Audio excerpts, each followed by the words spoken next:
Hello friend जय जगन्नाथ आपण मैंने केमती अच्छे आशा बहुत भले थे।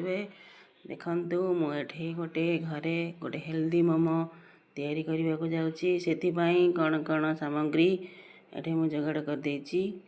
प्रथम आम कड़े बसैबा तापर जीरा टे पकईबा लंका चुन चुन कर काटी गाजर कैप्सिकम पियाज छोट छोट कर चुन चुन कर काटी पत्र कोबी ये गोलमरीच गुंड देली लुण देली आम भाजीदेवा भलसे देखो भाजीदेली तापर ये आम मुझे अटारी तैयारी करछि मोमो देखु सॉस तैयारी करछि टमाटो बहुत टेस्टी थिला मोमो।